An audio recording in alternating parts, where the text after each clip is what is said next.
Welcome! This is episode 2 of Into the Fold for June 24th, 2021.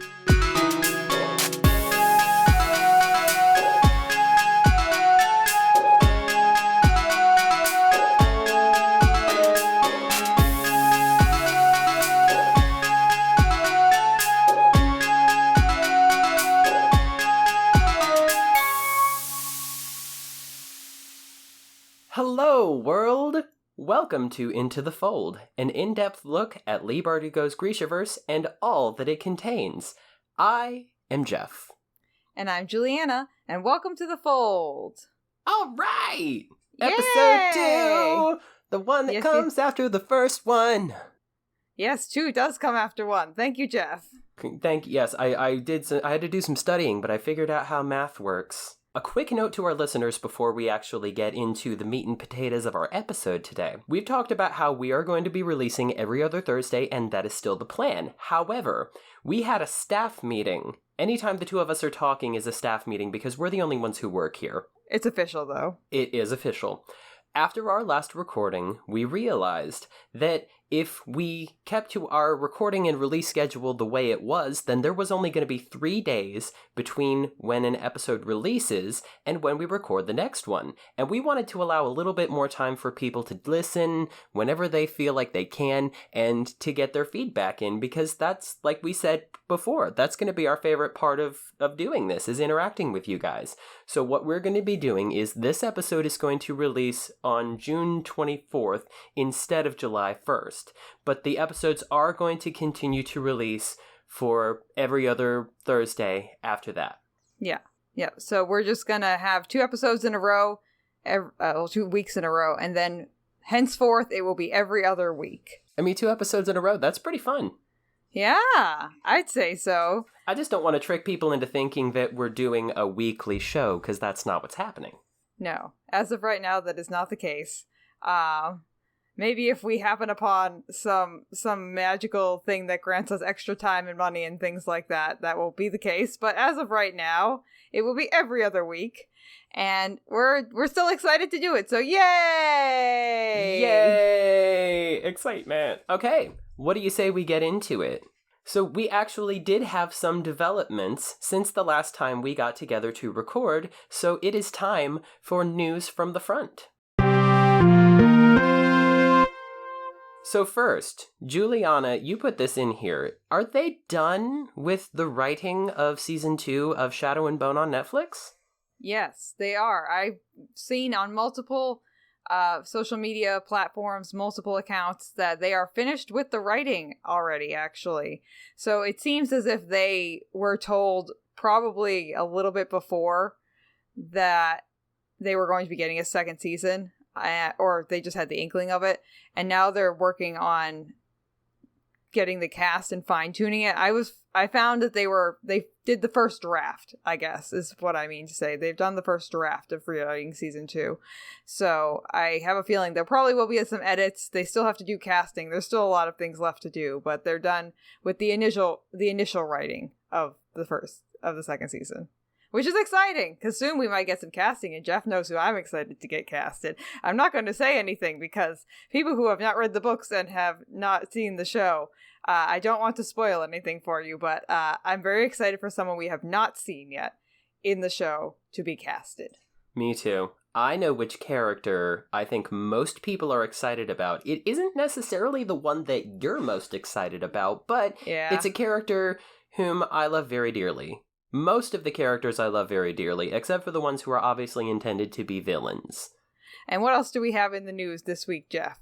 Well, Leigh Bardugo, who I've suspected for a while is not all that fond of using social media, but understands the importance of utilizing whatever tools you have available to connect with your fans.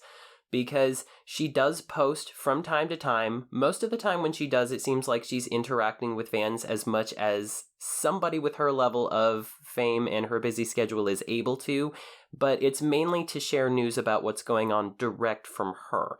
She made a post on Instagram letting people know that she's going to be taking another hiatus because she has got stuff going on. She is working on the sequel to her novel Ninth House. Ninth House is also being adapted for television. I don't think we talked about that before, but yeah, Ninth House, which we spoke briefly about in episode 1, is going to be adapted for television as well. I think it might be on I think I do remember hearing, I may be wrong, that they're adapting it for a different network than... the Netflix. Yeah, not for Netflix. That's kind of what my brain is telling me, HBO, but I have no actual facts behind that. That's just what my brain is telling me. We'll check it out. Yeah. But the other thing that has been news lately is that Leigh Bardugo has decided to step back from production of the Shadow and Bone series on Netflix. So it seems like, as Julianna said, they've finished the first round of writing for the show, so that's probably going to be edited by other people, I would assume. She may stay on in an advisory role, like they may check with her from time to time, we don't know, but as far as her working directly on production for Shadow and Bone on Netflix, it looks like she's taking a step back from that. Yeah, I mean, I don't blame her. She's doing quite a lot, so... And being a TV producer clearly isn't her main passion and isn't her main thing that she set out to be. She's an author, so I can see her kind of sidelining that portion of what she's doing right now and really just prioritizing her books and things like that. Right, and she may come back. That's also an option. Yeah. There could be a lot of reasons why she's doing it, but what's important, I think, is that she's recognized she needs to make difficult decisions in order to do what's best for her, which I admire. And because I know she's worked directly with Netflix to adapt the show, and she's so pleased with how it's turned out, I think if she's decided that she can safely step back from working on the show directly and leave it in the hands of people who are going to take care of it, then if she can trust them to do a good job with it, then I think the fans should be able to as well. Yeah, I agree with that. And that is what is in the news. Yes. Thank you, Geoff, for the news. Very informative. Love it. Here for it. And now, we are going to get into our first round of listener feedback! Yay! So much excitement! It's time for the voice of the people. We got our first email from a very good friend of ours who we mentioned in the last episode. Julianna, would you care to read it? Yes, this is from someone who I have no idea who they are. I've never met this person ever one time in my entire life, and their name is Mel. That might be how you pronounce it, not sure. And this lovely human sent us an email saying, "My dear Geoff and sweet Julianna, I am so happy and excited for you to start this new adventure. Huzzah! Your first episode was fantastic, and congratulations are in order. You were witty, made us laugh, and the singing, as always, flawless. For those of us who are so lucky to already know you, didn't expect anything less with two such great hosts. I'm excited to dive into these stories with you and learn how to actually pronounce all those names. Julianna should be able to nail this. Just channel your inner German-Russian accent. And I can't wait to see where this all leads. To quote Bilbo Baggins, I'm going on an adventure! With my dearest friends. Stay fabulous. Love you both very much. Melanie." Thank you, Mel. We love you too, that was Melanie. So sweet. Thank you for and your she's email. Right. Most of the time when I do an accent, it kind of goes back to a weird Russian accent. So maybe I'll nail these words. I probably won't. We're going to find out a little bit later in this episode how terrible Julianna is at pronouncing these things and the ways that she's been pronouncing them in her head and how it's probably going to surprise Geoff. We also got a shout out on Instagram from Kendra Dantes. She is a fabulous musician. She writes beautiful music.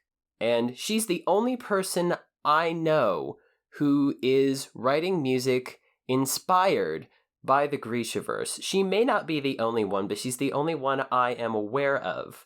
And she left us a comment to say that episode 1 is, quote, awesome. So we would like to say that Kendra is, quote, awesome. And if you want more proof, she has just released a music video for her song Fallen. It is out now, and it is incredible. So go and check that out after you're done listening here. So you asked a question on Instagram of some of our listeners. You wanted to know, since we talked in our last episode about how we discovered the Grishaverse, you wanted to know from our listeners, how did they find the Grishaverse? And we got some very interesting answers. Yeah, we actually got a pretty good variety, and a lot of people who were very similar to you, Geoff, which is interesting. Our first listener feedback item comes from Allie, our friend Allie on Instagram, Diagon Alley. Allie said, I saw Kaz's name on the best book boyfriends list, and I had to read it. 6 of Crows first, and then Shadow and Bone. So she kind of did the same thing as you, Geoff, even though I don't know if you saw Kaz's name on the best book boyfriends list, and that's what prompted you. I didn't, but I gotta track down this best book boyfriends list, and I am just crossing my fingers hoping that there is at least like a sentence or two on why the people on the list are there. Because Kaz Brecker is one of those fictional characters I can easily see people having a big ol' crush on, especially since they cast Freddy in the role of Kaz Brecker on the Shadow and Bone series on Netflix, because he is just a wonderful looking young man. Yes. But in terms of somebody you would actually want to date, I don't know about that. I'm in the middle of Crooked Kingdom right now, and ooh. You'll notice that she does say that this name appeared on a list of best book boyfriends, but she did not say whether she agrees or not. And maybe he was at the bottom. Who knows? Maybe it was a list of 100 books and it was the last book on the bottom. Right. Maybe. I'll check out the list and then we can talk about it. I would say as long as Kaz is above Edward Cullen, I think I'm okay with that. But don't start me on Edward Cullen. So our next comment on Instagram comes from ERDClown1, or possibly ErdClown1. That's a fun name. They said, I saw the show Shadow and Bone and liked it a lot. Started searching it on Pinterest and found a quote that was something like, if you think Inej's backstory is f***ed up, wait till you find out about Kaz's. Yesterday, I finished 6 of Crows, and they were right. Ditto ErdClown1. They certainly do have really just heartbreaking backstories. Yeah. A lot of the characters do. It's something that the characters seem to share in common, is even the characters who seem to be succeeding or even thriving at the point where we meet them, when we find out about what they endured to get to where they are, they've been through a lot. Yeah. Most of the characters are like just going through a thing all the time. Oh my goodness, yes. All the time. It's going through things. It's a book. Yes. Our next person was Leslie, who is the Geek Weekly podcast, who is having a podcast that will be coming out soon. So go listen to her once her podcast starts coming out, I believe the end of June, beginning of July.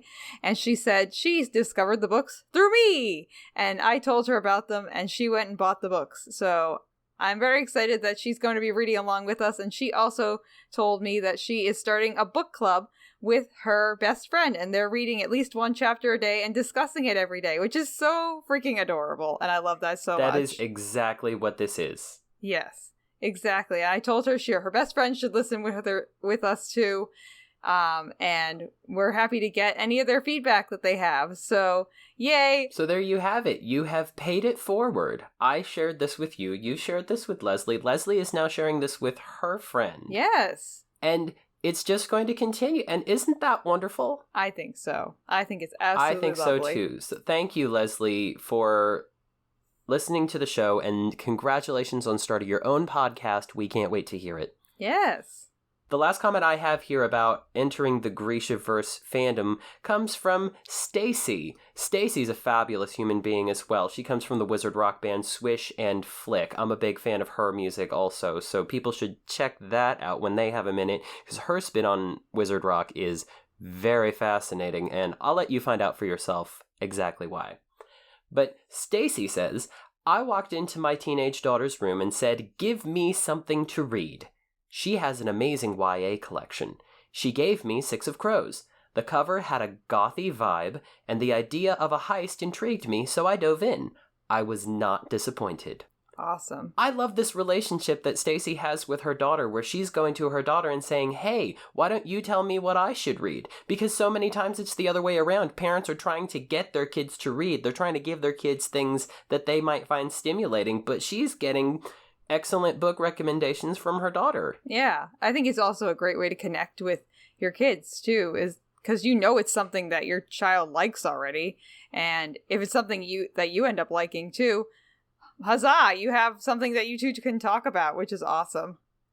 Definitely awesome.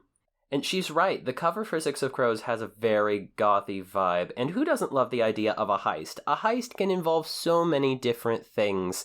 It has action, it has comedy, it can have romance, it can have suspense. A heist is one of the perfect plot points for a YA fantasy book. Yes, and a lot does happen in that book, and we will get to that eventually. I love how often we're saying that. I love how often we're saying, we'll get to that, or don't worry, we'll get there. Yes. I feel like that is the stand-in for us actually spoiling things. It's better to just say we'll get there than have either you or I accidentally go off on a tangent and spoil things for listeners. So, listeners, we will get there, and then you'll know what we mean. We did ask one more question of people this week. And we asked, do we have any tips for new readers? And Vanessa_9169 on Instagram said, buckle in, Spanky, you're in for a bumpy ride. And to that we say, yes.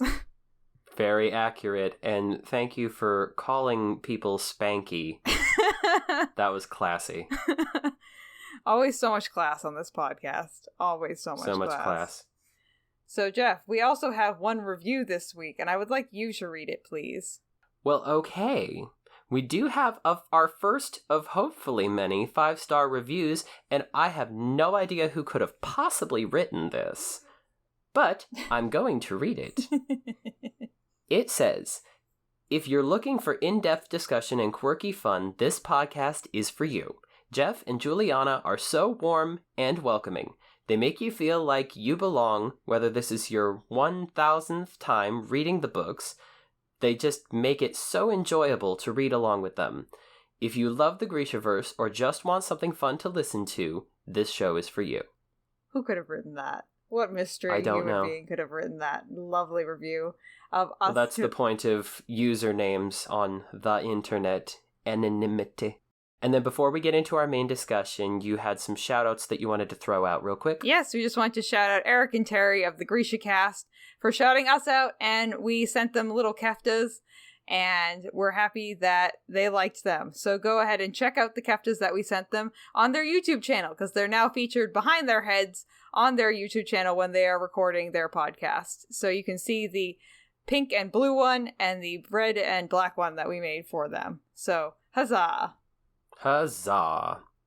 What do you say we get into our main discussion? Yes, let's get on into it.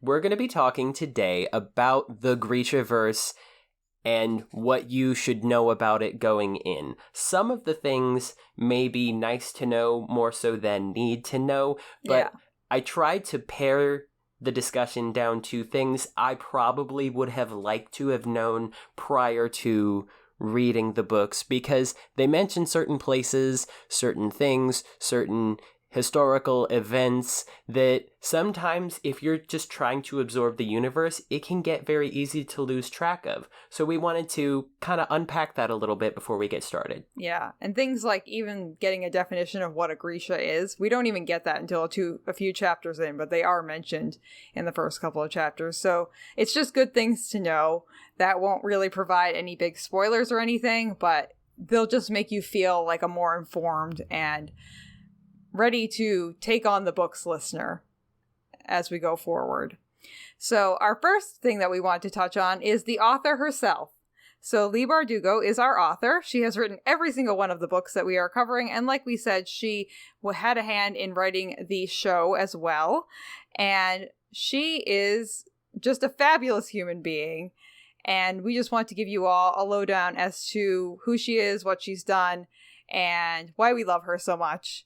And essentially, she is a #1 New York Times bestselling author of fantasy novels and the creator of the Grishaverse. She also has other books that she's written, including Wonder Woman, Warbringer, and, like we mentioned above, Ninth House. and she's working on the Ninth House sequel as well. She grew up in Southern California and graduated from Yale. Wow. Yes, that Yale. She's an Ivy League graduate, everybody. That's impressive. Yeah, I mean, I didn't get into Yale. So, kudos to her, honestly. And these days she is living and writes in Los Angeles, and she is also a singer in her band called Captain Automatic, which is a good fun fact to know about her.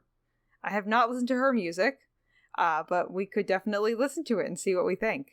And as we mentioned, and as I mentioned, as Geoff mentioned, we really love Leigh. She's great. She just makes me smile so much.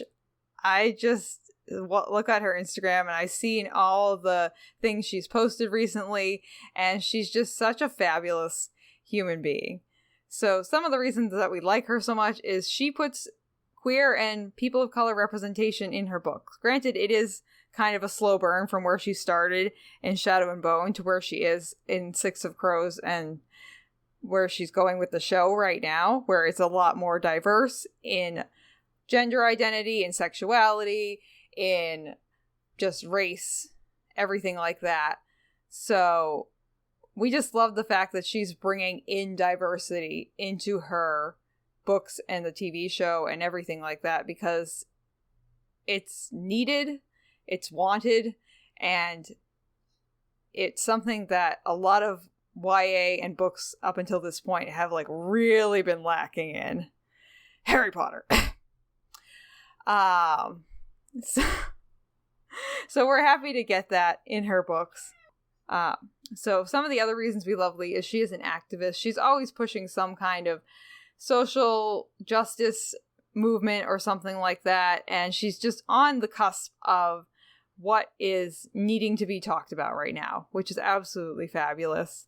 One of the things that I love about her is how much passion she has for her content and for the creators and the community that loves her content. And I've seen so many videos of her going to the set and just crying when she meets the people who are portraying her characters, because she just can't believe the fact that these characters are real and these people are here and her world is real and everything is just, people care enough to make her world come to life. And it's just so beautiful. I love it so much. She's just so passionate about all the people who support her and love what she's doing, you know? One of the interesting things about her is that she actually suffers from osteonecrosis,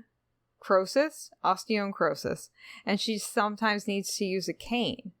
And I found this very interesting because this was the source of her inspiration for Kat Sprecher.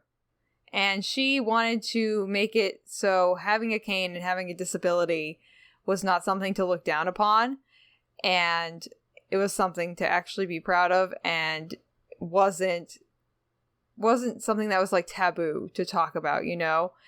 And she really makes Kaz a character that we all, clearly based on the boyfriends list from above, grow to love and really respect. And you don't want to mess with Kaz Sprecher. Let me just say that straight out the gate. Like, if you're gonna mess with him, good luck on living, essentially. I would not want Kaz Sprecher to be mad at me, I'll tell you that. Yeah. So the fact that he is that dangerous and he has a cane and he utilizes that cane to really up his game, and the fact that she used that character to almost empower herself, I feel, and empower people who also suffer from this condition and also have to use adaptive devices to move around, I think is just absolutely fabulous, because not only is she bringing in like POC and queer representation, she's bringing in the disabled community as well, which I think is just absolutely fabulous. Again, another reason why we love her so much. And I think the last reason I love her so much is she's like a real person and she acts like one. And I know that a lot of times we get authors or celebrities that just think they're far above and beyond anyone who could ever live and they're just like a god, but she doesn't act like that, and she just seems, from what I've seen and heard and read, such a nice person. And yeah, that's why we love her. Any thoughts, Geoff? Just to kind of echo what you said, she's somebody who is clearly open to learning from what has happened to her. And she's been very, very open about even things like the mistakes that she's made, going from being somebody who's never published a book to somebody who is now the shepherd of a beloved and successful franchise. She has not let fame change her at all. In fact, she has a unique and interesting perspective on what being well-known actually means. She broke down in an interview once what it really means when your book is on the New York Times bestseller list. And the tone of what she was saying was she doesn't want to discourage anybody from writing. As you said, she's supportive of other authors. I know that she, Holly Black, Victoria Aveyard, I don't think they necessarily get together and have coffee. Or maybe they do, I don't know. But I know that they're very supportive of each other's books, so they're not trying to compete with each other because they understand there's room for everybody. But what she was saying about when you have a book that's on the New York Times bestseller list and you're a new author, that doesn't necessarily mean things change for you overnight. You don't suddenly have this vast fortune, you can pay off your house, all your credit cards, and you don't have to worry about money ever again. She admits herself that when she was writing Siege and Storm, when she was writing the second book of the Shadow and Bone trilogy, she was still living with her mom, and she was living mainly out of a suitcase. That was the second book that she was working on in this now very successful franchise. But she wasn't living a glamorous high life. That's not necessarily what's going to happen. So she just wanted people who might be thinking about becoming published authors to understand, if this is something that you're going to get into, then you just need to be prepared to do a lot of hard work pretty much always. Yeah. And she is just such a hard worker, and that, again, that's one of the reasons that we really just love her, and we're so happy that she is the author of these books, because we love her, we love the books, and we hope that gives you listeners a little bit of background information as to who our lovely author is. So I guess with that, we will head into what the Grishaverse is and some things that we should know before we start Chapter 1 of Book 1. So Geoff, what is the landscape of the Grishaverse? Well, the first thing that I want to say is that it helps if you have the map in front of you. There are several versions of the Grishaverse map. If you just do a Google search for the image of what the Grishaverse map looks like, I believe it's also in all of the published books so that you can keep track of where you are. We will send a copy out on our social media channels. You don't have to have the map in front of you. I think it just helps. Yeah, it's definitely very helpful because it's set up as it's not reflective of any other map you would really be able to picture in your head. So it's nice too. And I will say, one of the things that I like about the books, the maps that are in the books, is that each book has a different map in the front of it. And it's reflective of what has happened or will happen in the book going forward. So that's just a fun little Easter egg. If you're going to read along with us, you will get 3 different maps, which is fabulous. So when you look at the map of the Grishaverse, you will see that there are really 6 countries. They don't give a name for what the world is. Presumably it's just the world. It's safe to assume we are still on planet Earth. There's no mention of other planets. And it's difficult to say exactly what time period we are in, because much like the thing that comes to mind for me is some of the films of Hayao Miyazaki, where we have ships, we have submarines, we have aircraft, we have guns, we have a certain level of technology, but then other things that might have been around in the modern world around the same time we don't have. Like, we don't have phones. They're still sending letters in this universe. But when you look at the map, on most of the land seems to be situated kind of on the east side of the map. Right in the middle is the country of Ravka, where most of the first 3 books take place. To the north of Ravka, you have Fjerda. To the south of Ravka, you have Shu Han. And then right in the middle of what they call the True Sea, you have Kerch. All the way over on the left, you have just two. Most of the land on the west side of the map is a country called Novyi Zem, and to the north of that, you have the Wandering Isle. Now, bear in mind, this is just the way the map is laid out. If this universe wraps around a globe like the planet we are living on, then presumably there would be a path from Ravka to Novyi Zem going around the other way, but we don't get that, and we're probably not going to figure it out. Yeah. I don't see us getting any answers to that question anytime soon. Probably not. But the first country we'll talk about is Ravka. Ravka is a monarchy that is made up of different provinces that are united under Yaramir the Determined. You don't have to remember that name. It's not going to be on the test. It's just the name of the person who united the provinces into what we now call Ravka. We've mentioned before that the inspiration for Ravka came from the country of Russia.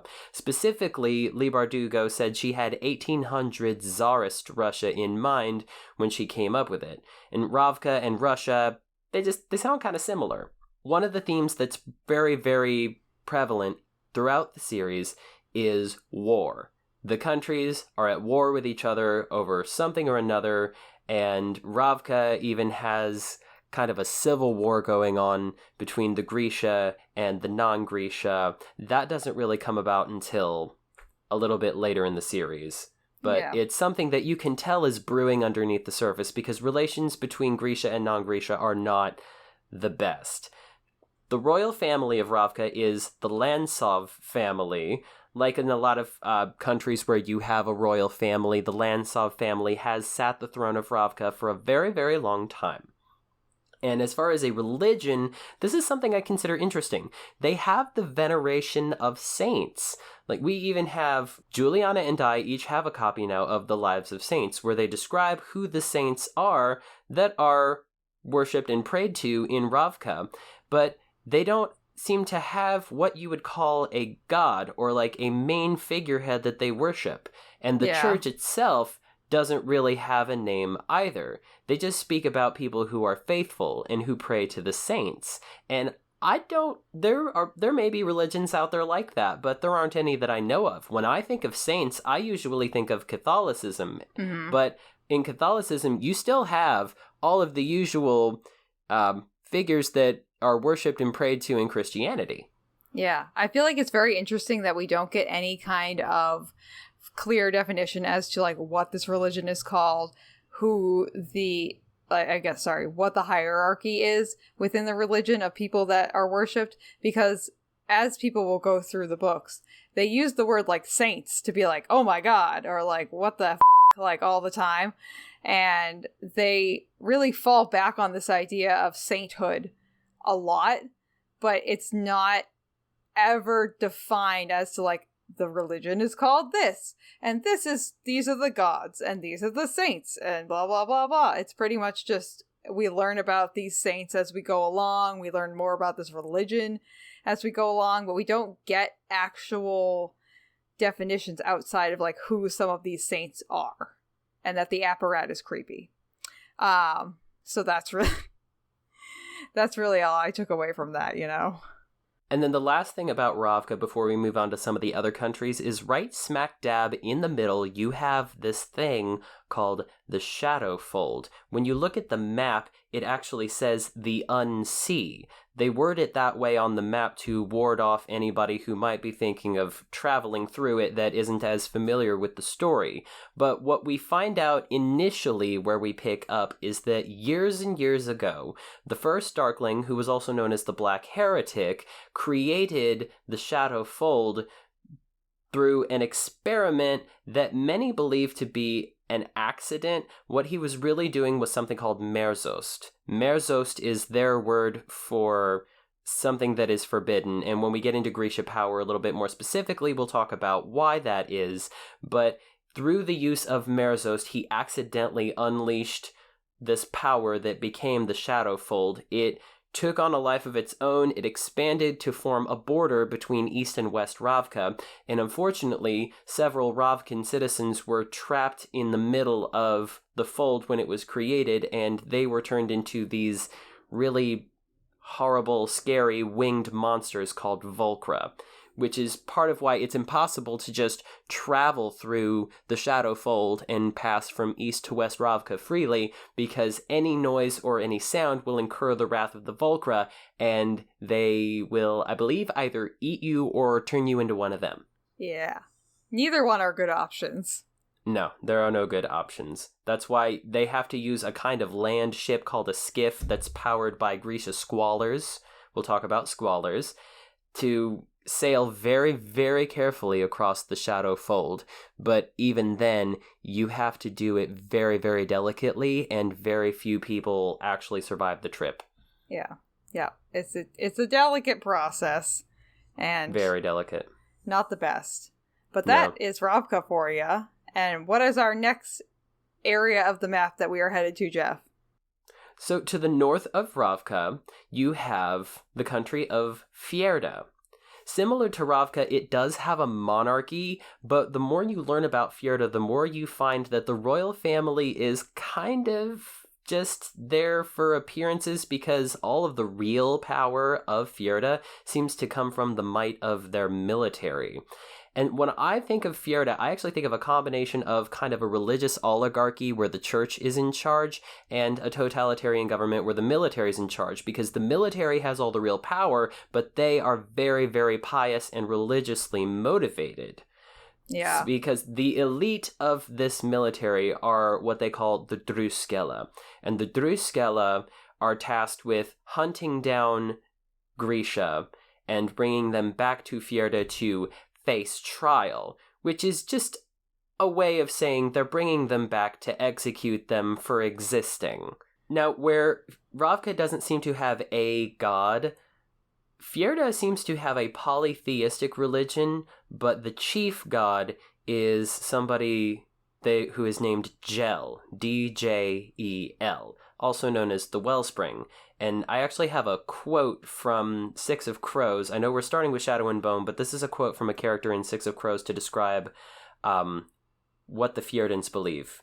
They says, "The Fjerdans believe all the world is connected through its waters. The seas, the ice, the rivers and streams, the rain and storms. All feed Djel and are fed by him." So in their religion, they also have an appreciation for the circle of life and the importance of nature. Certainly the importance of water. Yeah. Which is interesting because they, as we'll see in Six of Crows, have a strong affinity to ice. Mm-hmm. So a lot of their surroundings and a lot of where they live is very water-based, I would say. So very on brand for them. Very. Now, there are a lot of things that I both like and dislike about pretty much all of these countries, but the thing that drives me absolutely crazy about Fjerda is, in a word, patriarchy. Super patriarchal society. It is a very conservative country where gender roles are very, very much enforced. Women are not allowed to serve in the military. Marriages are often arranged. Women are not allowed to have jobs that are considered man's work. So they do all of these things to keep women in their place, and I'm just going to say it, to keep white men in power. That's what goes down in Fjerda. Yeah. And they do it through this veil of, oh, we revere women more than everyone else, and it is because we respect them so much that we must protect them. No woman would ever want to fight when I could protect her. Oh no, no one would ever. Exactly. It's like, oh, go shut up and stick your head in a hole somewhere.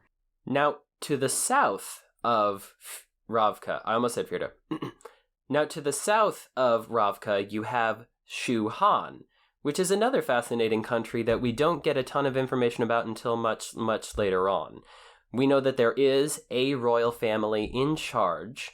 They are currently under the Taban dynasty. And unlike Fjerda, women can serve in the military. In fact, in the Shu Han, the queen's personal guard, who are called the Tavgarad, is made up of women. So they have a queen who is in charge of the Taban dynasty.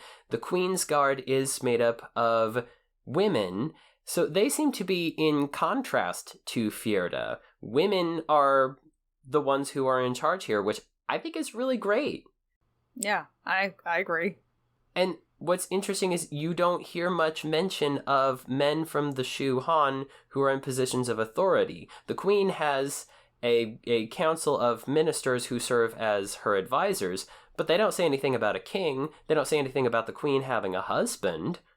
They don't say anything about the queens having sons either. They may be there, but not that we're aware of.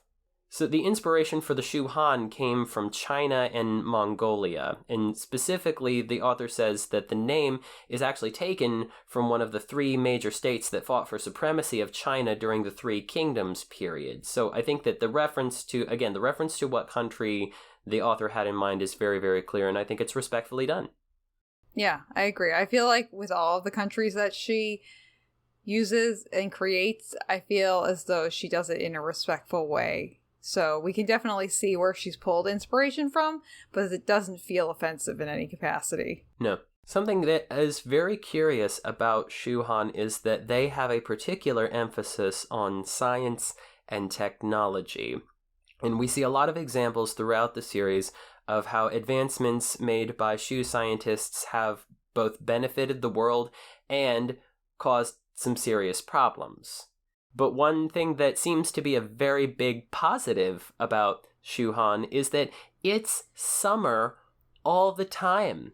Yeah. If you are the kind of person who does not like the cold, I personally love the cold, but Julianna is pointing at herself right now. I hate the cold. So you would probably do very well in the Shu Han then, because it is summer all the time there. I feel like I could definitely live in a feminist, science-forward, warm community. I feel like that is my calling here.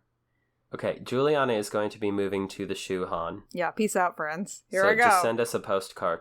Yeah, I'm sure they have some lovely postcards. I'm sure these ladies have a wonderful hand at artwork, so it won't disappoint. I'll tell you that much. Since so many people, especially people who are listening to this, probably started with Six of Crows, they will probably be most familiar with the country we're going to talk about next. Right in the middle of the map is this little parcel of land just kind of hanging out in the middle of the true sea there. It's called Kerch. It is heavily influenced by the Dutch Republic of the 1700s, but is also got a little bit of New York, New Amsterdam, Las Vegas, and Victorian London mixed in there. And that is a direct quote from an interview that Leigh Bardugo gave, I believe, to Barnes & Noble. Ah, okay. I definitely around the can release see of one of her books. I definitely see some of the Las Vegas and the New York influence in there as I've read through the books. I don't really know about Victorian London that much, but I'm sure it's there. Well, you can tell in the fashion, in the way that people conduct themselves, in the structure of how everything works in Kerch. And speaking of that, I summed up the country of Fjerda with the word patriarchy, so I will offer up a word to summarize Kerch, and that is capitalism. Yeah. The capital city of Ketterdam is run by a merchant council.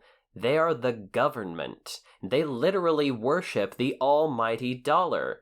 They have a navy, but their part in the war game really seems to come from funding other countries' armies as part of a business transaction. They're mainly focused in importing and exporting goods.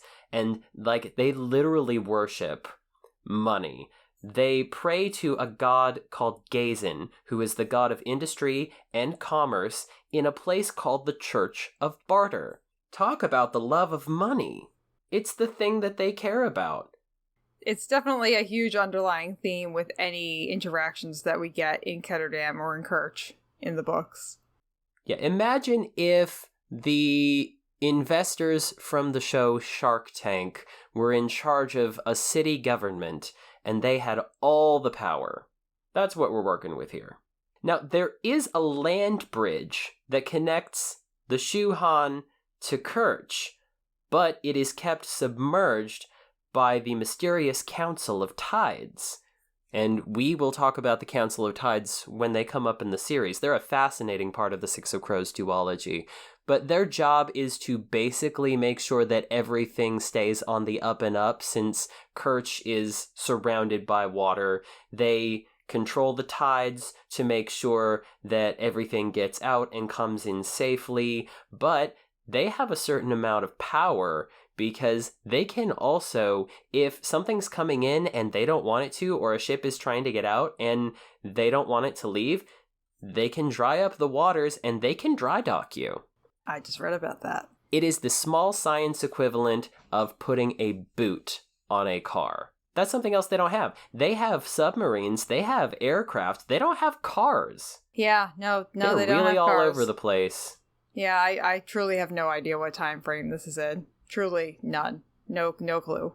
And there are gangs all over Ketterdam. Presumably other parts of Kerch. They really just focus on the city of Ketterdam.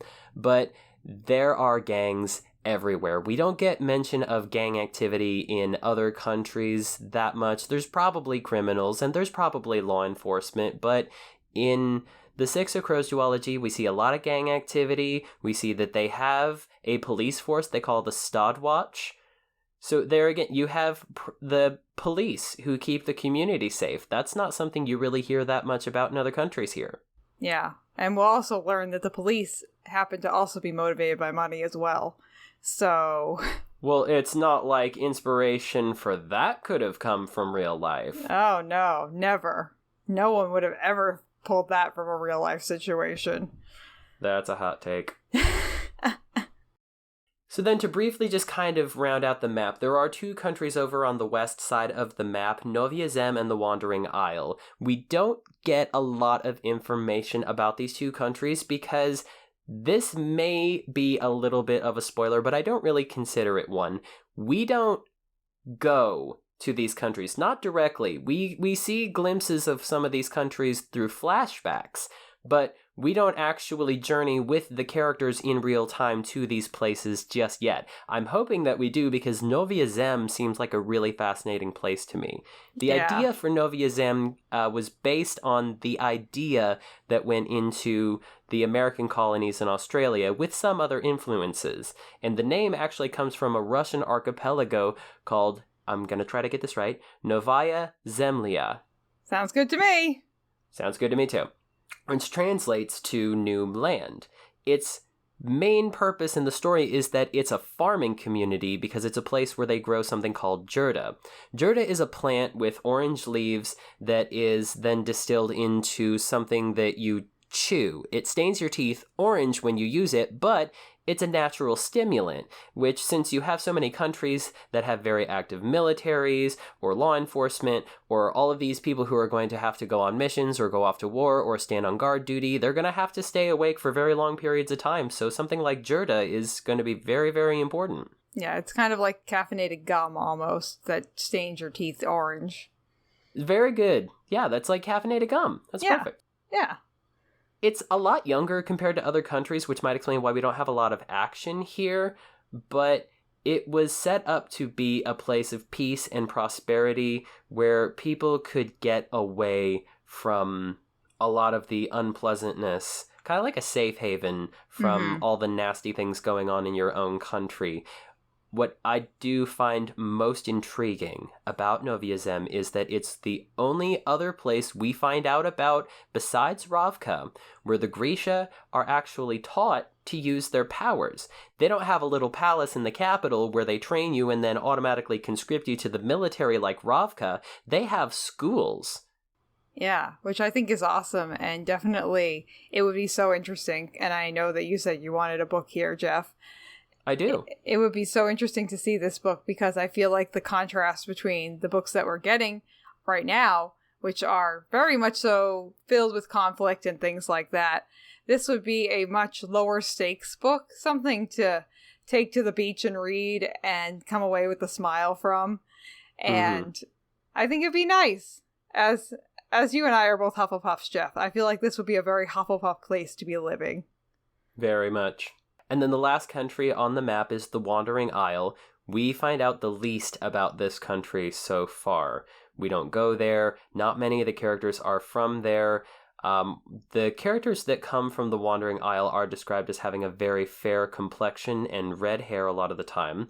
And when I've listened to the audiobooks, as I've mentioned, the audiobook narrators usually give the characters from this country an accent that sounds Irish to me. If it sounds like anything other than an Irish accent, I hope that some of the listeners will let us know. Ireland is referred to as the Emerald Isle, so I kind of thought there was a relation there as well. The Emerald Isle, the Wandering Isle. The language is Kaelish, which is also the word they use to describe the nationality of people from the Wandering Isle, which sounds a lot like Gaelic, which is actually the language of Scotland. I was just Googling it very quickly, and it looks like the Wandering Isle is also part of World of Warcraft. It's a part, It's one of the lands that you can go to there as well. So it seems very peaceful from that as well. Fascinating. But that is an explanation, as brief as we could make it, of what you're looking at when you look at a map of the Grishaverse. These are the countries that are going to have various parts to play in the series as we work through it. So now that we know a little bit more about where we are, why don't we talk about what exactly is a Grisha? Julianna, would you like to start us on that? Sure. So what in all the heck is a Grisha anyway? So this is something that I feel as though going into the books now before we start is kind of interesting and good to know, just because they don't actually define for you what a Grisha is straight out the gate. So this is just good background knowledge to have as we head forward into the fold. So a Grisha is a person who has the ability to use the small science. And what is the small science, you ask? Well, first off, it is not magic. Thank you very much, it is not magic. And it is the art of manipulating matter at its most basic form. So manipulating the cells and moving them around and combining them with things at a molecular level. And good lord, do not call it magic. And there is an actual word that you would use that Geoff already mentioned to describe what the Grisha call actual magic. And it is Merost. Am I pronouncing that right, Geoff? The word is Merzost. Merzost. Right, and Merzost actually, I believe, translates to forbidden. The difference between the small science and Merzost is that Merzost is closer to magic, where you can essentially conjure something out of nowhere, whereas the small science is a manipulation of what is already there to work with. So, for instance, you have in the...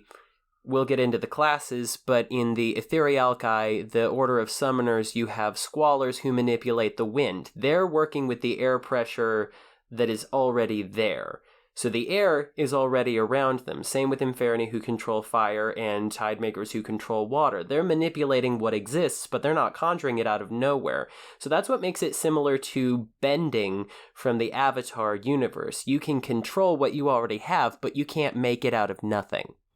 Yeah, it's more of an ability to control certain aspects of nature, as like you have a gift with one of these aspects of nature, and thus you're able to help learn to manipulate it, because it is a skill that is innate in your being. Like, you have to be born with it, but you also really have to practice and learn how to utilize that skill as you go. And like I said, the ability to be a Grisha, and I guess just being a Grisha in general, is something that you're born with. And how they usually discover that you are a Grisha is Grisha examiners come to test out children when their abilities become detectable.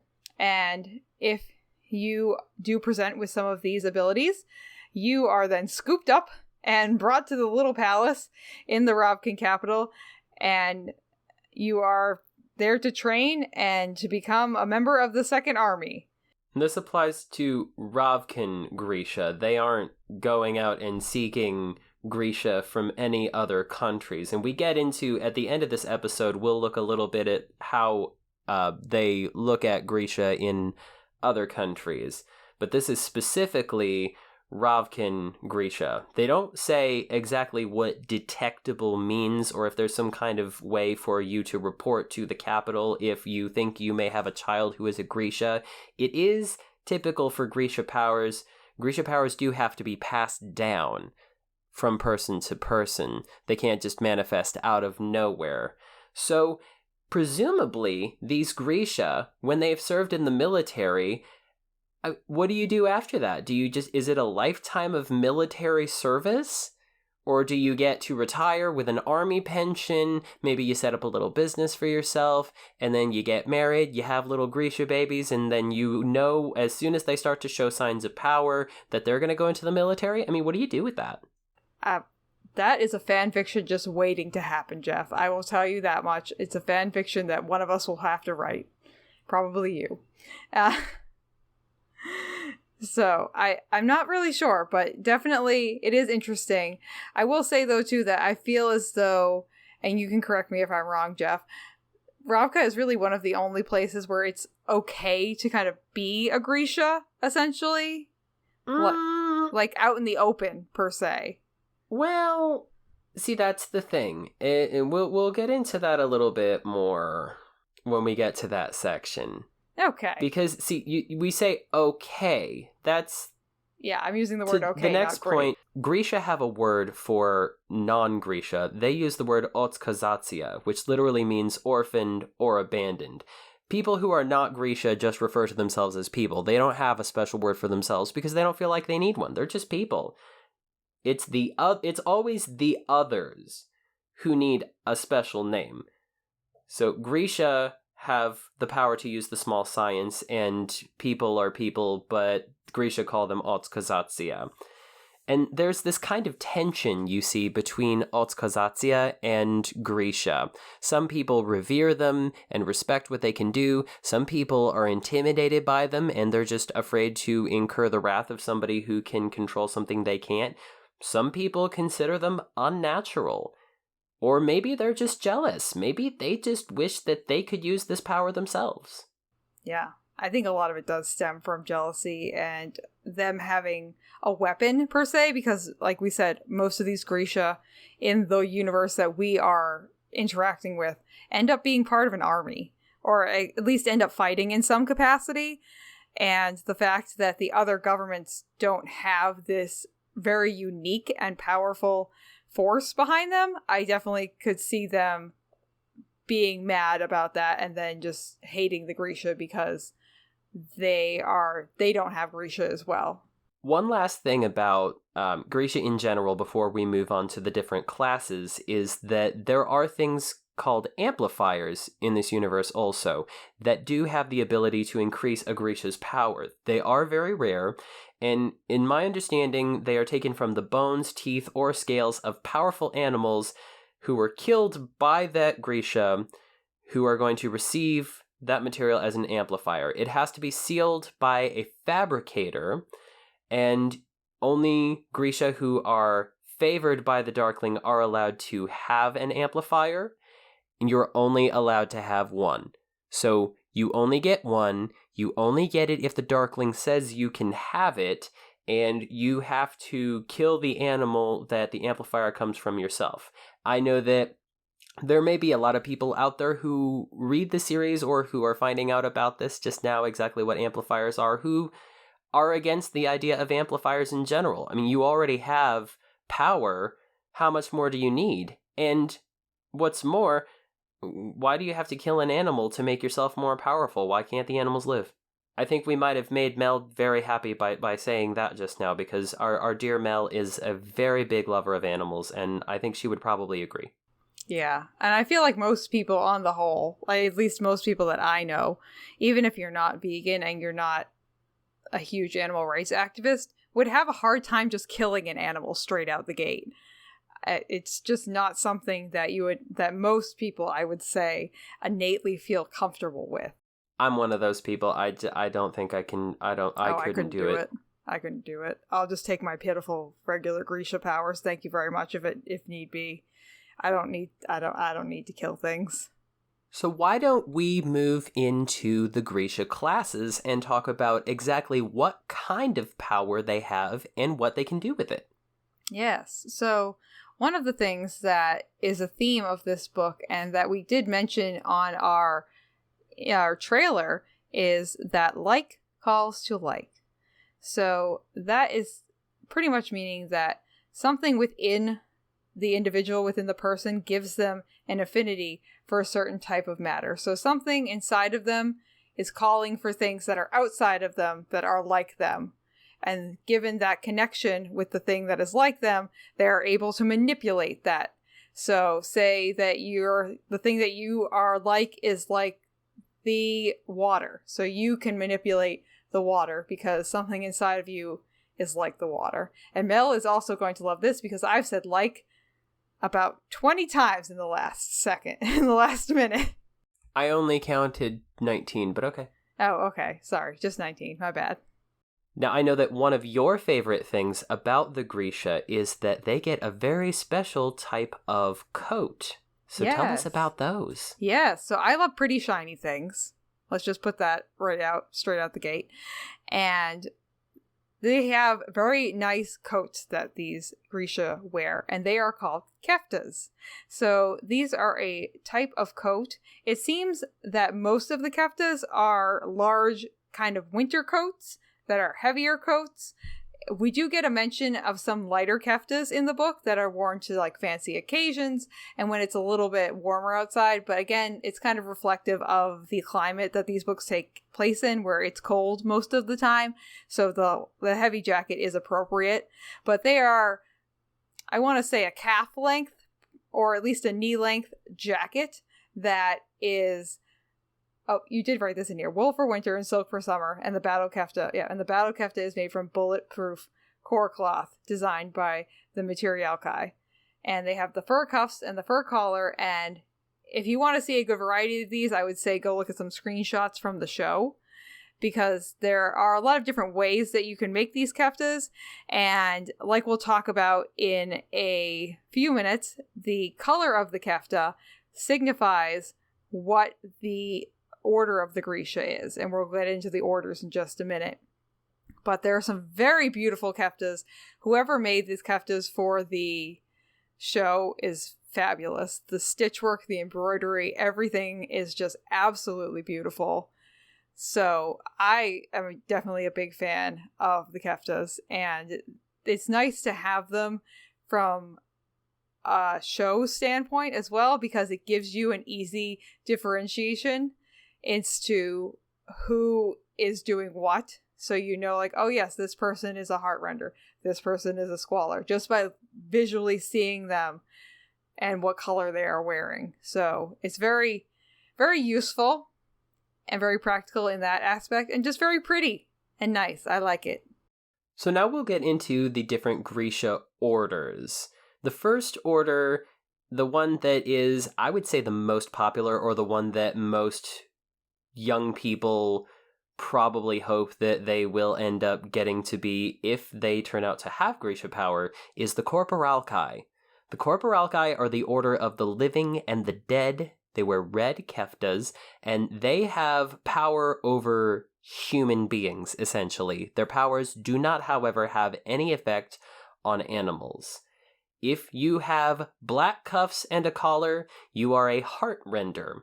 Heartrenders have control over internal organs, and for that reason they are really the frontline soldiers of the Second Army, because they can control breathing, heart rate. They can actually slow the healing process so that your wounds will stick around much longer. They can even influence emotions, so they can knock you out. They can take the air right out of your lungs.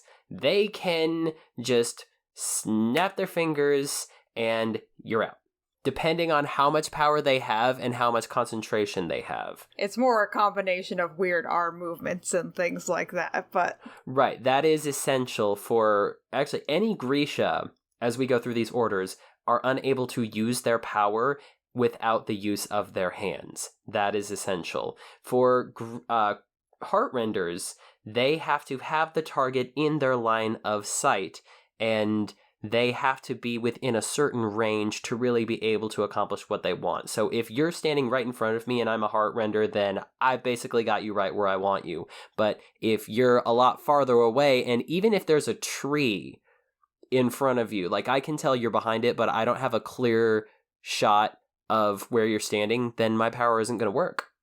Mm-hmm. Yeah. It's a little bit finicky, but it definitely...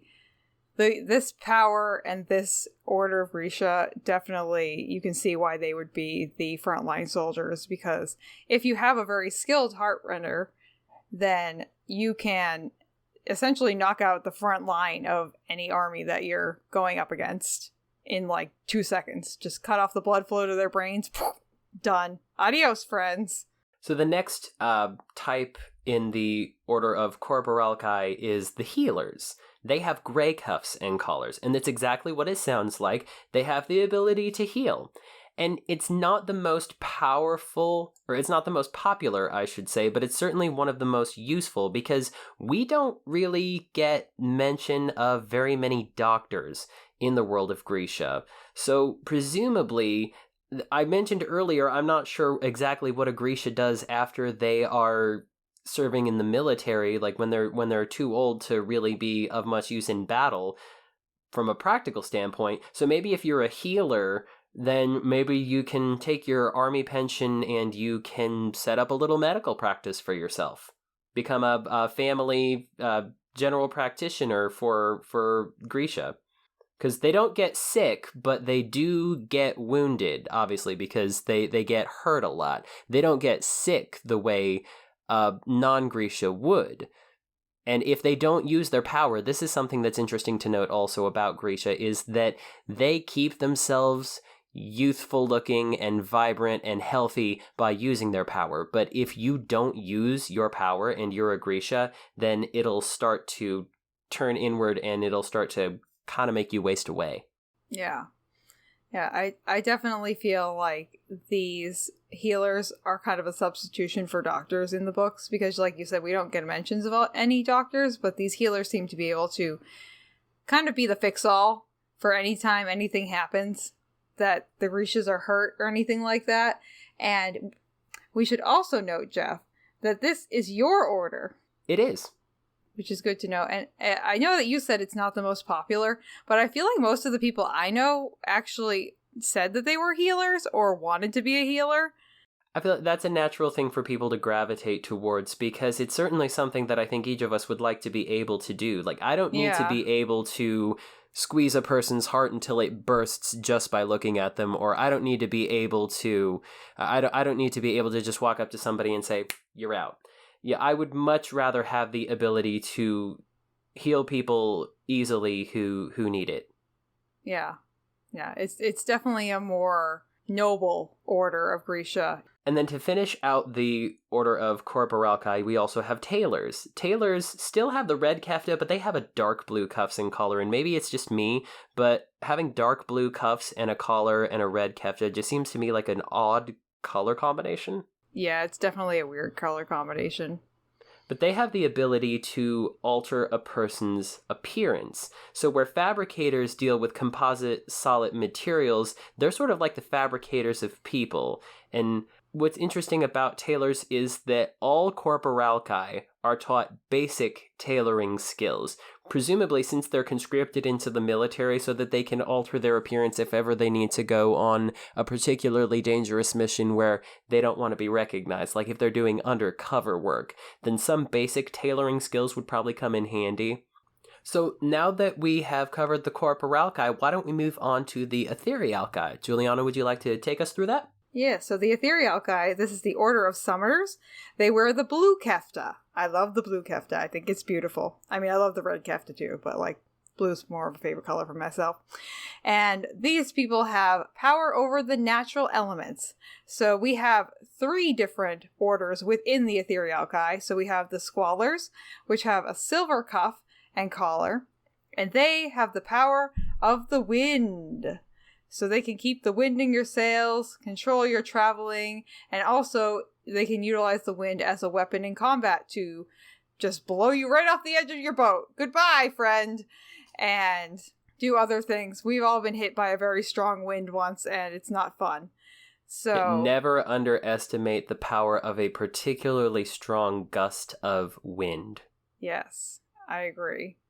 And some of the other things that they can do is summoning lightning storms, or just storms in general by pushing the clouds over a specific area. So that can also be extremely dangerous.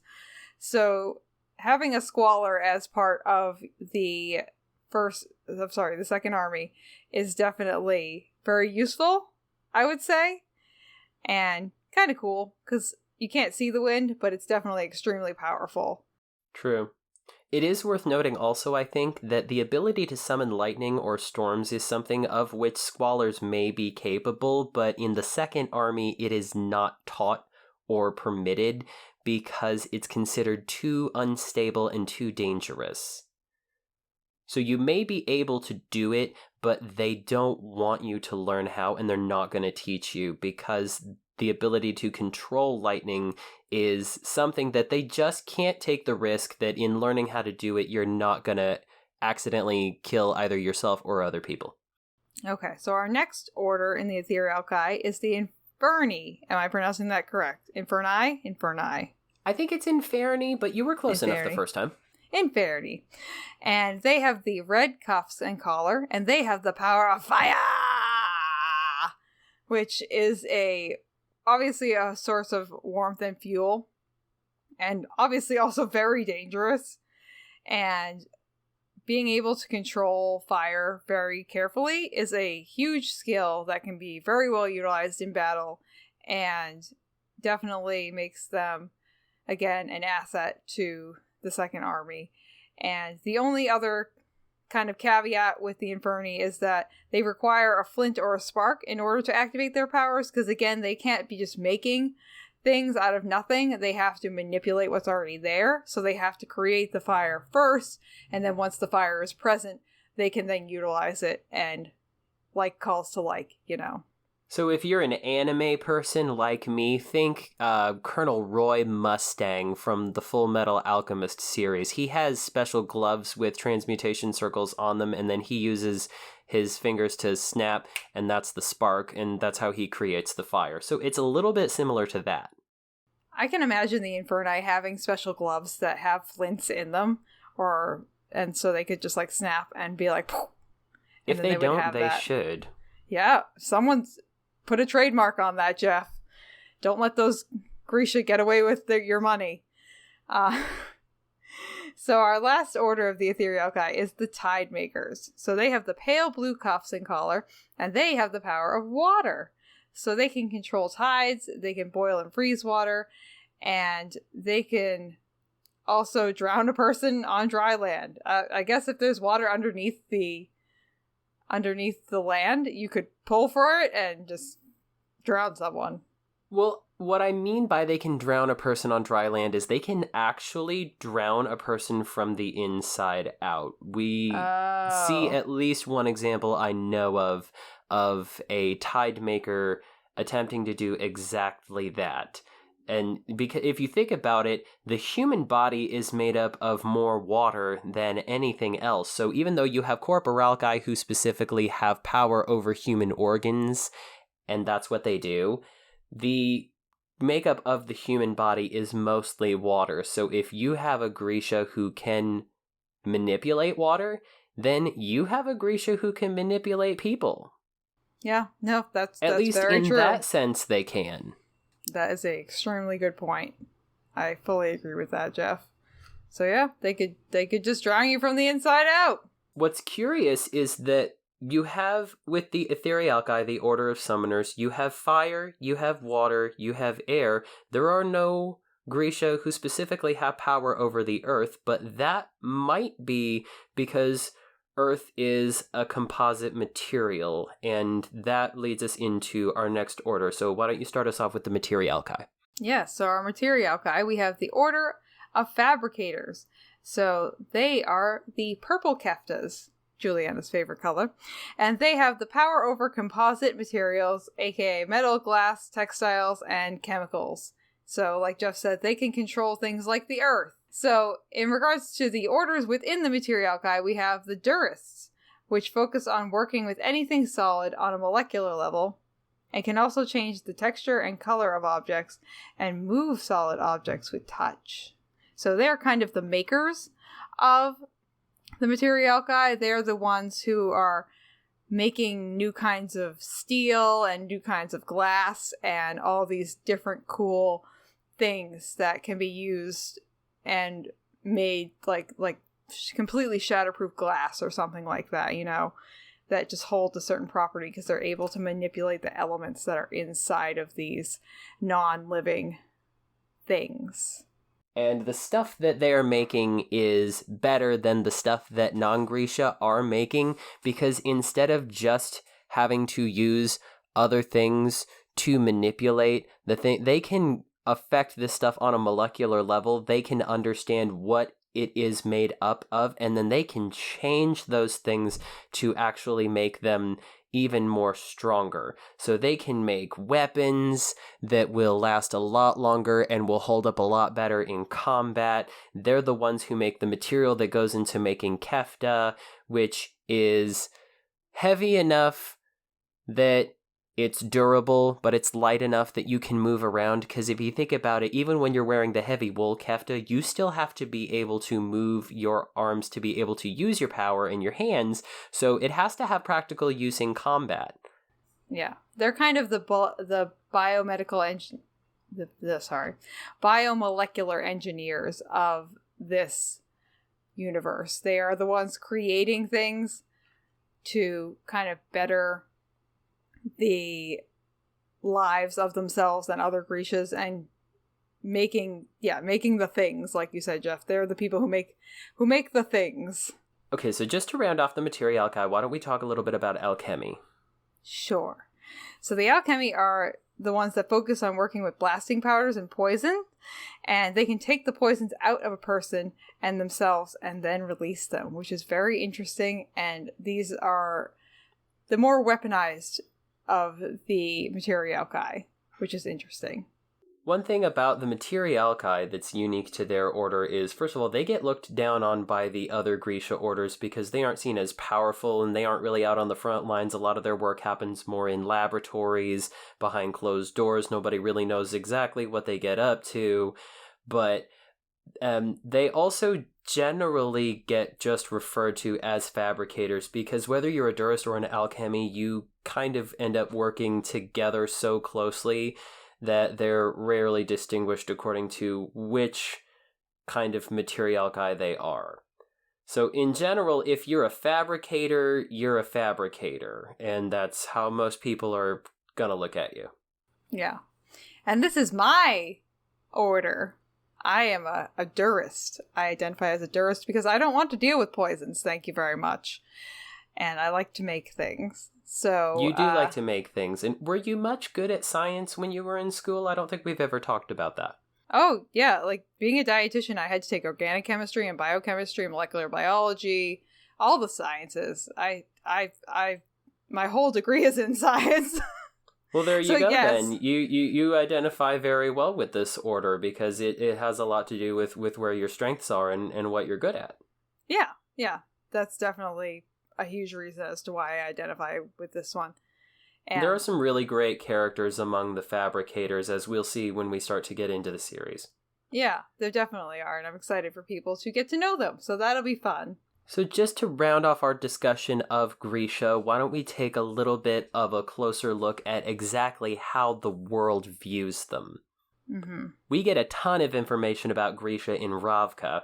They make up the Second Army, which is led by the Darkling. As we've discussed, they're feared or mistrusted by many common people, and the most tension actually seems to exist between the First Army and the Second Army. The First Army is made up of regular soldiers, and the Second Army is made up of Grisha. The First Army, in general, does not like the Second Army, and other people may have their opinions about why this is. I think they're jealous. I think they're jealous too. I think they know that these unique abilities, if they are carefully honed and grown and used for all the things that they can be used for, makes them a much more formidable foe than somebody who is, in this universe at least, limited to weapons specialist and hand-to-hand combat. Those things are by no means limitations of an average human being, but when you compare that to somebody who can control fire as long as they have a flint, yeah, I think it's pretty clear which one of them has the upper hand there. Yeah, just a little bit obvious. In Fjerda, Grisha, as we said, are considered witches and abominations, and they are hunted by the Druskella. There are examples of Grisha in these other countries, as we do see. What we don't see is how the country actively tries to employ or utilize Grisha power. A lot of the time. Sometimes we do. But most of the time, if we're talking about Grisha, we're talking about people who came from Ravka. If there are Grisha in Fjerda, I think they try to use their power because even if no one ever taught them otherwise, they know what's going to happen to them if they don't, because they can feel it. But they don't ever come out and proud and say, look what I could do. Because if they do that... That's a bad idea. Off with your head. Yeah, bad idea. Not a good idea.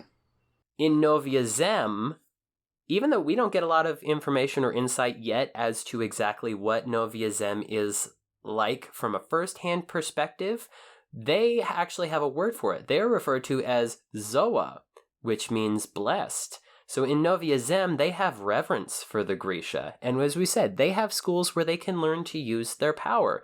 It's a place of peace.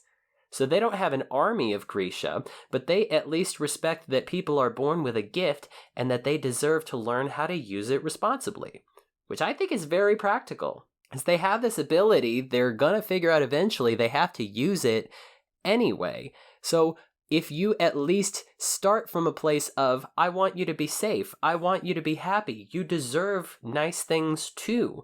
So let us help you to learn these powers safely. I mean, that's the responsible way to treat things. Right, because then you're creating a culture and an expectation of, we're happy here, let's respect one another, instead of, let's use this weapon to crush our enemies. Yeah. In Kirsch, they have Grisha working as indentured servants, but when you find out about indentured servitude in Kirsch, what you find is that it's a lot of rich people tricking less educated people into contracts that they can't get out of. You sign a contract agreeing to be paid a certain amount, or you work until you have paid off a debt, but then they charge you for everything, and when you finally get a look at what your ledger says, you end up owing them more than when you first arrived. Mm-hmm. So an indentured servant in Kirch is not something that you ever want to be. I don't think indentured servitude in general, I don't think it's a good idea. No, it's just another kind of slavery. Mm-hmm. It's slavery with a paycheck. But a lot of it really comes down to a slave trade. They bring in Grisha and they have them enter into these indentured servitudes. Yep. And then they either never get out of it or they don't survive. It's sad. It's terrible. In the Shu Han, I don't think they use Grisha in their army, but they do seem to take advantage of Grisha power to create the kind of things that you wouldn't be able to do with ordinary science. Like, we in the real world have not come up with a way of creating a cyborg. Someone correct me if I'm wrong. But in the Shu Han, they take Fabricator and Corporalkai power and combine them to make people who have very unique and dangerous abilities. So they're sort of a combination of first and second army soldiers. And when we get further into the series, we'll see examples of exactly how they employ that kind of technology. But that, to me, sounds like a lot of mad science. And then, of course, the Wandering Isle. No idea. Yep, we don't know anything about them. Don't ask. No clue. There are Grisha, I believe, who come from that part of the world, but they end up somewhere else. We have no idea what Grisha get up to who are from the Wandering Isle, who stay there. We don't know. But that wraps out everything that we had to say about things that you should know before you head into the Grishaverse. So I have a fan fiction, and I would like you to make, as we do, Geoff, if you would like to make one prediction on this fan fiction, I will say that the name of the fan fiction is Mallory. Just Mallory. That's the name of the fan fiction. Uh-huh. I will say it does include an OC, which is an original character, and that the tags on this are comedy and romance. Okay.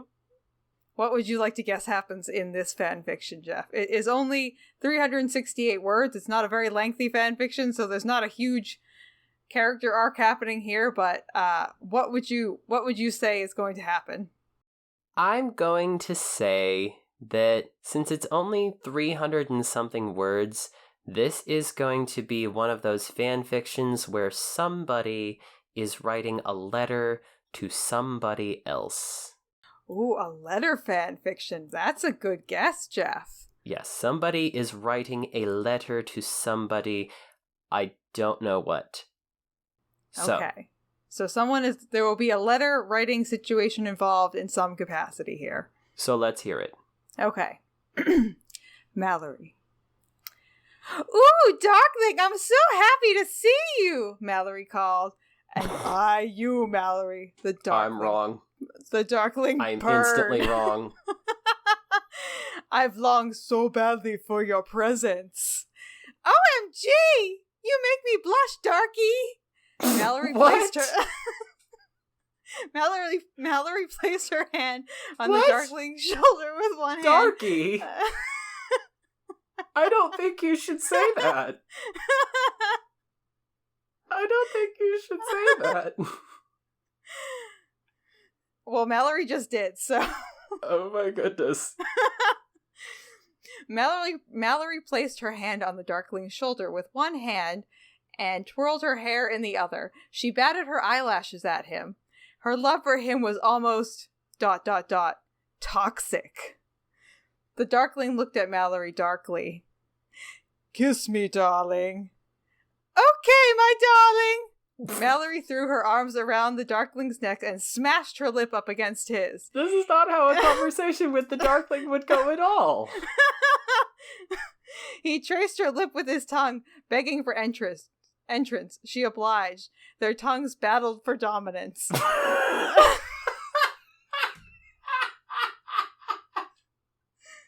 Their tongues did what? Battled for dominance. Oh my god. Okay, tongues are battling for dominance. Oh my god. Now I wish this was longer than 300 words. Yeah. Well, this is the only one that this author has written, so I was very sad that there was not a sequel to this. Okay, so their tongues are battling for dominance. Ew, that's toxic, a random passerby shouted at them, sadly breaking apart the battle of tongues. I need coffee, now, the Darkling told Mallory.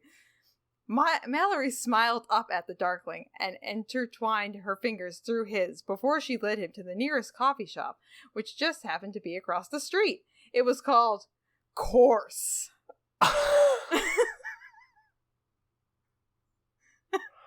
Okay, so they have a battle of the tongues. Somebody walks by and makes a disparaging remark about their epic makeout session, which has a name, the Battle of the Tongues, and now they're going out for coffee. Because the Darkling needed coffee. He said he needed it now. Uh-huh. He's tired. I mean, having a battle of the tongues really drains you. Uh-huh. They went inside. They walked up to the barista. E.L. James, but not that E.L. James. Another one. E.L. James isn't even a Ravkin name. No, it's the writer of 50 Shades of Grey. I know who it is, but it's not that one. They just said so. It's not that E.L. James, okay? Oh my god. What do you want now? E.L. James groaned. I want coffee. Black. Like my soul, the Darkling said darkly, as he wrapped his fur cape around Mallory, whose boots also had fur. Mallory looked up at the Darkling and batted her eyelashes. What about me? Mallory mewed. She'll have the same, black, like her soul, the Darkling told E.L., who just looked at them like they were crazy. Probably because they were. But that didn't mean EL was going to comment about their relationship in public, because honestly, she didn't get paid enough to have to deal with all that drama. Although, perhaps she should harass everyone in the coffee shop, because now they were all somehow involved in the toxic relationship. But again, she didn't get paid enough for that, so she kept her mouth shut and kept on living. The Darkling and Mallory drank their coffee. They went to her place to get their freak on. The end. Okay, so they have to use things like the Battle of the Tongues to describe their making out. Then they go for coffee. They get it from E.L. James, but not that Not one. that E.L. And then James. to just bring it home, the author says they went home and they got it on. Yep, they got their freak on at the end. The end. They got their freak on. The end. Goodbye. The That's end. all. Goodbye. We That don't is need the any end. more information. So, what did you think of that, Geoff? Did you like Mallory? Is that a good story? I don't know how to feel about anything anymore. Oh my god. Now you can see why I was so excited when I just happened to find this fan fiction. Yeah, I get it. It spoke to me in a way that none of the other ones I had read had. I can see why. Well, thank you listeners for indulging me in that, and thank you, Geoff, for indulging me in that. I thought that was a very enlightening story that we just listened to. Very enlightening. And if you would like to get in contact with us, you can listen to us on all places where pods are cast. And if you would like to leave a review on Apple Podcasts, we would love for you to give us a 5-star review if you feel it's appropriate. And if you leave us a review in writing, we will read it here on the show. Hooray! You can also find us on Twitter and Instagram at Into the Fold Pod. You can also send us an email. We'd like to hear any feedback that you have, and you can send it to intothefoldpod@gmail.com. And everything you need, you can find at our link tree, which is linktr.ee/intothefold. So we will see you next time for episode 3, where we will be discussing the first 2 chapters of Shadow and Bone. I'm Geoff. I'm Julianna. See you in the fold. Yay!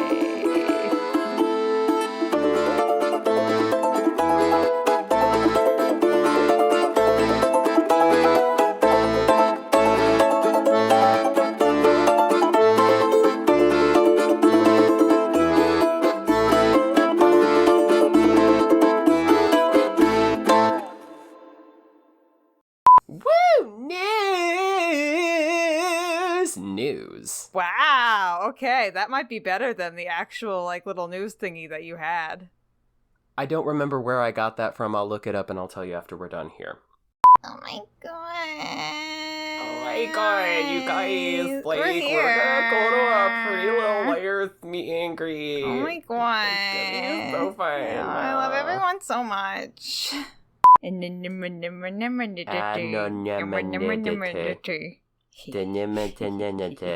This is turning into another Matatoo That's the thought. Is it raining at Matatoo? No, it's sunny. Yeah. It's sunny outside. Okay. Hi. I hear a kitty cat. That would be Yuki. She's upset that she's not sitting in my lap right now, but I can't guarantee that she'll just sit here and be quiet the whole time. Well, that's fine. She made her guest appearance, and we're happy for her. You want to know how I pronounce that word in my head, Geoff? I would love to know. Drunskill. Drunsk. Okay. Drunskill. Okay. The Drunskill. There's no N. There's no Nice. N in that. Like is like calling to like, and Oh my God. we're liking that like calls to like, because like when likes like and you like, then you can call like to like. And oh my I like it. God. I love it. It's so cool, Geoff. So cool.